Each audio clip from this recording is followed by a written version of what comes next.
Salut à tous, salut la guilde, j'espère que vous lootez bien et Rob nous a présenté cette semaine un nouveau build trombe ou tourbillon, anciennement trombe, c'est l'ancien terme que je préférais d'ailleurs personnellement. Mais en tout cas le voilà revenu sur les devants de la scène, c'est un build ultra performant en termes de speedrunning, même si comme on va le voir un petit peu dans la vidéo de gameplay qui push de la tier 115, il explique que ça peut aller d'ailleurs beaucoup plus loin, mais que l'intérêt principal du build reste quand même sur le speed farm. Vous êtes toujours très nombreux à regarder régulièrement mes vidéos sans être abonné, donc pour ne rien manquer et soutenir la chaîne, n'oubliez pas d'exploser ce bouton rouge, d'activer la cloche. Sur ce, c'est parti. Alors, comme d'habitude, vous retrouverez le condensé des différentes informations à l'intérieur de l'article que je vous mets en description. Ce build va utiliser pas mal de mécaniques qu'on a vu dans des vidéos précédentes. Je vous ai rajouté également le détail au niveau des encens et des élixirs qu'il utilise ici dans sa vidéo puisqu'il les a partagés. Si vous avez besoin de plantes pour faire vos encens, eh bien, il faut vraiment farmer vos légions. Ça donne énormément de plantes, beaucoup plus que toutes les activités du jeu. Je crois que c'est 600 plantes pour une seule légion, alors que sur une L-Tide, vous en aurez quand même beaucoup moins. Donc voilà, faites vos légions et comme ça, vous pourrez faire vos élixirs et vos encens sans aucun problème. Ça vous permettra de pousser aussi vos résistances grâce à l'épice apaisante. Au niveau de ce build, alors vous pouvez le faire sans l'équipement qu'il va proposer. Vous allez voir qu'il y a beaucoup d'Uber unique, on en reviendra dans la partie aspect. Mais concrètement, là, on parle d'un build extrêmement fin de jeu pour arriver aux mêmes performances, en tout cas, de push vraiment de la 115 comme si c'était du beurre. Eh bien effectivement ça vous demandera 4 Uber uniques, mais ça peut rester très intéressant et très performant sur des clés un peu plus humbles comme de la 60, 70. Si vous cherchez de la rapidité, ça peut tout à fait faire l'affaire. Vous retrouverez également les liens vers les talents, les parangons et les équipements en description. Je vous ai mis la version française vers WoWed et la version originale anglaise du lien de Rob. Alors au niveau du gameplay, c'est assez simple. Eh bien, vous activez la galvanisation avant de rentrer dans les packs. On lance tous les cris et ensuite on tourbillon pour se déplacer à travers les packs. Ça pose des saignements grâce à un aspect. Donc en fait, vous allez avoir une partie de l'ensemble des dégâts de base que vous allez faire, eh bien, vont être convertis en dégâts de saignement. Et donc c'est surtout cette partie-là qui va faire que le build fait autant de dégâts. Même en mono-cible, les dégâts sont assez monstrueux sur une clé 115. Donc là, on est sur le nouveau patch. La vie des boss a été un peu nerfée aussi, évidemment, mais ça permettra du coup à des builds un peu plus rapides pour farmer notamment de l'équipement et des pierres stygiennes beaucoup plus facilement. Encore une fois, ce build va mettre à profit une technique à utiliser sur cette saison qui permet d'utiliser les trempes du voleur. Je vous avais fait une explication à travers ce guide donc pour atteindre 6000% de dégâts critiques. Alors là, en l'occurrence, dans ce build, il dépasse les 5000% avec son équipement Rob, mais je vous ai mis le lien vers le guide et il faut monter un voleur pour aller chercher la trempe que vous aurez en T4 et qui vous permettra d'ajouter du score de dégâts critiques sur vos objets et ensuite de les rebasculer sur votre barbare. Donc ça, il faudra monter un voleur à côté pour vraiment avoir l'optimisation parfaite. Pour ceux qui se demandent si ça prend beaucoup de temps, il y en a un dans mon clan qui l'a fait récemment, ça lui a pris 1 heure, il s'est fait booster les différents tiers et ensuite il a farmé la L-Tide avec son voleur et il a obtenu sans trop de difficulté la trempe nécessaire. Donc si dans le builder vous voyez qu'il y a des lignes vides au niveau des trempes, et bien c'est tout simplement que c'est l'aspect de dégâts critiques. Voilà, elles apparaîtront d'ailleurs sur le build original si vous avez un doute. Au niveau des aspects et de l'équipement, eh bien on a 4 Uber uniques, rien que ça. On a le cimier d'Arlequin, la puissance de Tyrael, l'anneau du ciel sans étoile et le grand-père. Si vous ne savez pas comment obtenir des Uber uniques, je vous renvoie vers le guide qui s'appelle obtenir un Shaco ou n'importe quel Uber unique à 100%.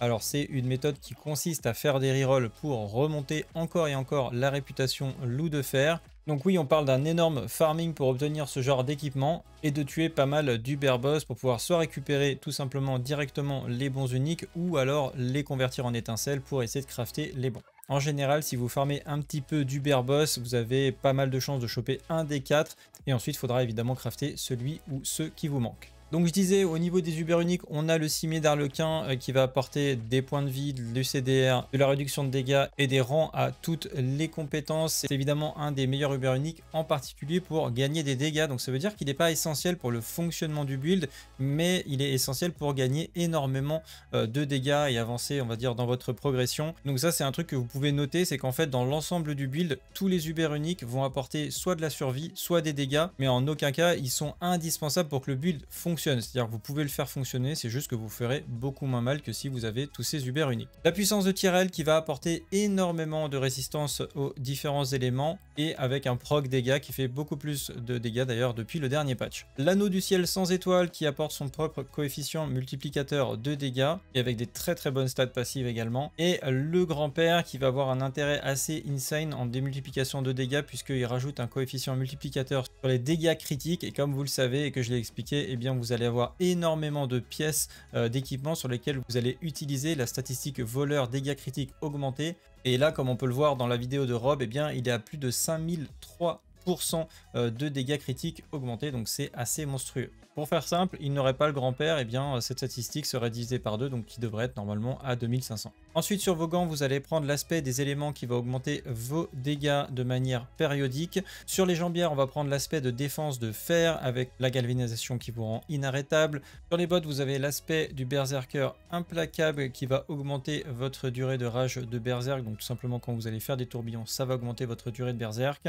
Sur votre amulette, l'aspect du tourbillon de poussière qui va créer donc les mini tornades au moment où vous faites votre tourbillon. Sur votre anneau disponible, vous avez aspect du chef de guerre qui va réduire vos CD des différents cris par ennemi proche. Sur votre arme à deux mains disponible, vous avez la création de tourbillons quand vous allez lancer des cris. Et sur vos armes à une main, eh bien vous allez prendre l'aspect d'hémorragie du berserker qui est vraiment très important sur le build puisque c'est ça qui va convertir une partie de vos dégâts tant que vous êtes en rage du berserker. Et l'aspect d'hémorragie du berserker qui va être très important voire central dans le build qui va convertir une partie de vos dégâts en saignement tant que vous êtes en rage du berserker.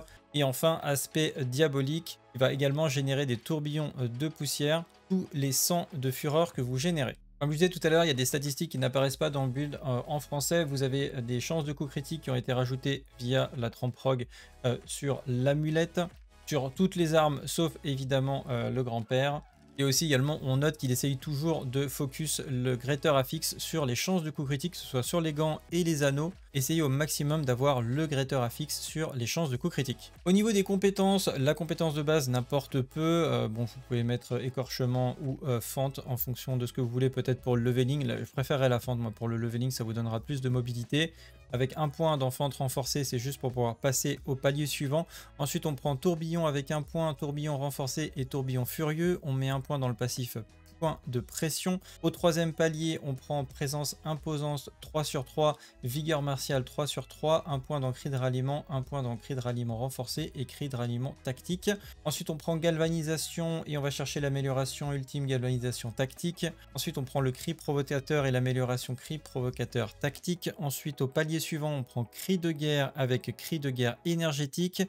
Le passif voix tonitruante 3/3 et commandement d'assaut 2/3. On prend également vivacité 3/3, résistance agressive 3/3 et fureur prolifique 3/3. Au palier suivant, on prend le combat de fosse 3/3, frappe fatale 2/3, un point dans brise-genou et 3 points dans jusqu'à l'os. On prend également peau dure 1/3 et contre-offensive 3/3. Au palier suivant, vous allez prendre main lourde 3/3, le Kourou Berserk et l'amélioration ultime Kourou du Berserk suprême. Et enfin, en passif ultime, on prend plaie béante qui va booster énormément vos saignements et évidemment, il sera basé sur vos dégâts de coups critiques. Donc forcément, vu que vous avez énormément de dégâts coups critiques sur ce build, on profite énormément de ce passif ultime. Au niveau des glyphes de parangon que vous devrez farmer en priorité, on commence avec exploitation. Ensuite, on prend la glyphe IR sur le tableau porte-guerre. Vous partez à droite, on a charge avec la glyphe puissance. Ensuite, on part vers le haut avec le tableau bain de sang et on prend la glyphe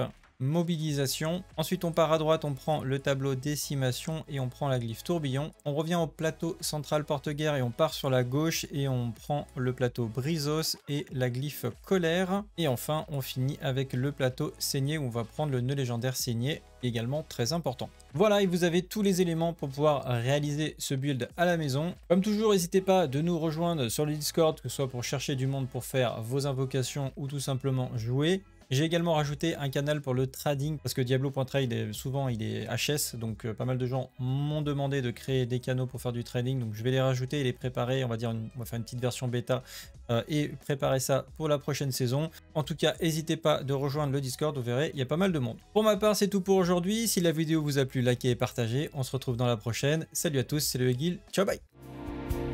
Alors mon barbare, il est c'est super, mais j'ai la gerbe, c'est pas clair. À force de tourner, tourner sur moi-même, c'est comme un manège, j'en perds haleine. Mon barbare fonce dans les donjons, tel vomito dans un manège à fond. Il fracasse tout, c'est un vrai champion. Mais moi j'ai la nausée, c'est pas bon.